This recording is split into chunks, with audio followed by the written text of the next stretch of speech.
Bom, pessoal, agora a gente vai falar de uma coisa que é imprescindível para um bom professor: planejamento, tá? Bom, o que é um planejamento? A gente tem que planejar, né? Tudo na vida, né? Eu tenho um artigo que fala sobre a pedagogia do improviso. Nesse artigo, eu eu fiz uma entrevista com vários alunos, desde os anos iniciais ao ensino superior, para saber se eles identificavam quando um professor improvisava. Gente, o meu susto, todos identificavam. Raro aquele que não identificava.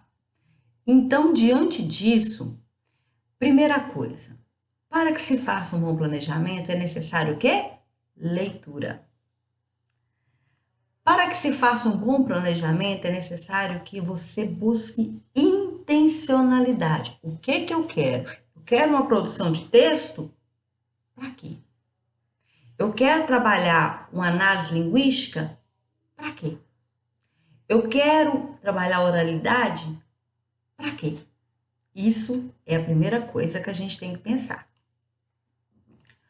Outra coisa, planejamento é focar, é ter foco, é ter objetividade, tá? E a gente tem que ter objetivos em cada fase. É inadmissível. Ah, eu trabalho em duas escolas. Na escola A, eu trabalho no quarto ano, na escola B, no quarto ano. Eu vou dar o mesmo trabalho. Não, não, não, não, não. Cada um é cada um. São situações diferentes. O conteúdo pode ser até o mesmo, mas a forma de trabalhar não é a mesma. E principalmente, gente, respeitar os direitos de aprendizagem, tão falados pelo MEC, né? Tão falados aí. Bom, primeira coisa, planejamento, ele é uma construção, não é individual, ele é coletiva. Por isso é necessário essas atividades de módulos. Por isso é necessária a troca, a conversa. Ele é uma organização didática pedagógica. E ele é uma construção de uma rotina.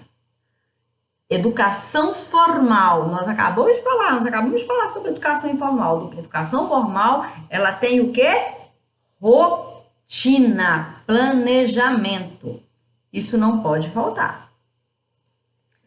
Então, quais são as reflexões que a gente vai pensar aí para planejar? Primeiro, quais são as nossas prioridades para o ensino para cada ano? O que é importante? Por isso, a BNCC é muito importante, porque ela traz isso tudo organizado. O que as minhas crianças já sabem? O que esperamos que os nossos alunos aprendam? Como planejamos o eixo de ensino do componente curricular e como devemos distribuir isso para que isso não tumultue a mente da criança? Quais são os critérios que eu vou utilizar? O que eu vou trabalhar na semana? Como que eu irei explorar esses trabalhos em cada eixo da BNCC? Quais são os critérios que eu vou utilizar para avaliar os meus alunos e me autoavaliar? Porque isso é muito importante.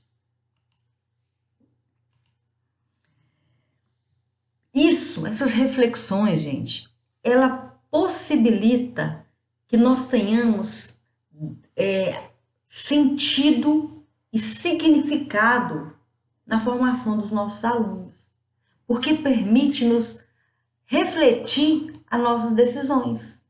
Para isso, a gente precisa conhecer os documentos curriculares, a BNCC, textos de estudos, temos que buscar formação continuada, valorizar experiências vivenciadas e planejar. Planejar. Nisso tudo, por exemplo, eu quero fazer um planejamento. Quais são os fatores que eu poderia pensar para fazer um planejamento? Primeiro, uma reflexão sobre o que eu desejo. Segundo, Qual é o problema que eu tenho na minha sala? Os meus alunos estão com qual problema? É um fonético, é um silábico? Qual é o problema? É um matemático? Qual que é o problema? Segundo, eu preciso me inteirar, me aproximar dos meus estudantes. Eu preciso sistematizar o que eu desejo. Eu preciso argumentar, que seja comigo, que seja com meu supervisor, que seja com meu especialista em educação. Isso é necessário. Eu preciso fazer uma explicitação verbal. Eu preciso falar e os meus alunos precisam falar também. Eu preciso valorizar os conhecimentos prévios, os conhecimentos dos meus estudantes, porque ninguém é igual. Eu preciso da participação de todos. E eu preciso da diversificação, porque a diversidade nos une para que eu possa progredir no meu trabalho enquanto professora. Para isso eu preciso de rotina. A rotina escolar, gente, ela contribui tanto para a prática de ensino. É muito importante. Eu não estou falando aqui embasado no autor agora, não. Eu estou falando embasado numa pessoa que trabalhou como alfabetizadora e trabalhou com educação infantil e com alunos alfabetização e que nunca perdeu um aluno. Perdeu o que eu falo? Aluno que eu não alfabetizei. Eu posso bater no peito e dizer isso. Eu fui e sou uma boa professora alfabetizadora, mas eu sou extremamente rigorosa. Mostro para vocês o meu caderno de plano. Enquanto eu estava em sala de aula, eu levava isso muito a sério, ainda levo. Mas aquele momento, rotina para mim é tudo. Tanto que quando, até às vezes muita gente não gostava de ficar muito na minha sala. Por quê? Os meus substitutos. Quando eu comecei a fazer o mestrado, eu saía da sala uma vez na semana para ir para Brasília. Aí a hora que a professora entrava, tia, não é isso agora não. Tia, primeiro é assim. Tia, segundo é assim. Tia, terceiro é assim. Eles sabem de tudo. Se não olhasse o caderno, tia, mas você não olhou o meu caderno. Então, rotina e se sentir valorizado, ok? E para isso a gente precisa pensar muito numa sequência, né? A gente precisa ter uma organização e nessa organização ela precisa ter uma rotina de trabalho, uma sequência didática, nada de improviso, um projeto didático. Eu vejo assim as pessoas reclamando. Eu trabalhava, fazia no meu domingo, eu tirava um horário do meu domingo e fazia o meu projeto didático, a minha sequência didática. Não significava que eu conseguia vencer a sexta-feira, porque acontece várias situações. Mas eu tinha um norte. Atividades permanentes e pertinentes, com sentido e significado. E eu adorava e adoro trabalhar um jogo. Se eu pudesse, gente, eu comprava todos os Legos do mundo, porque é um dos melhores materiais que existe, tá?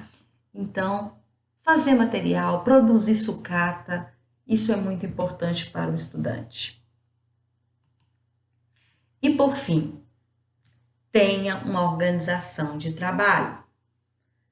Tenha uma sequência didática, tenha uma hora de atividade, tenha uma hora da leitura, tenha uma hora da brincadeira, tem que ter uma articulação com os conteúdos. Isso é necessário, é necessário. Nós não podemos, gente, fazer da nossa educação, eu uso muito um termo, eu falo muito desse termo o seguinte, se você, a melhor forma de alfabetizar alguém, a melhor forma é você fazer com o filho do outro aquilo que você gostaria que fizesse com o seu.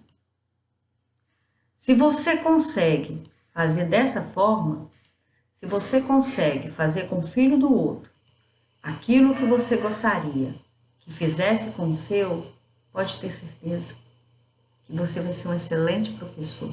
Você vai fazer um excelente trabalho. Quando você for ler uma questão, você vai ler com muito mais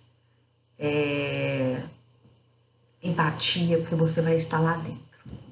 Um abraço, um beijo. Espero que essa conversa sobre planejamento tenha aí gerado bons frutos para você.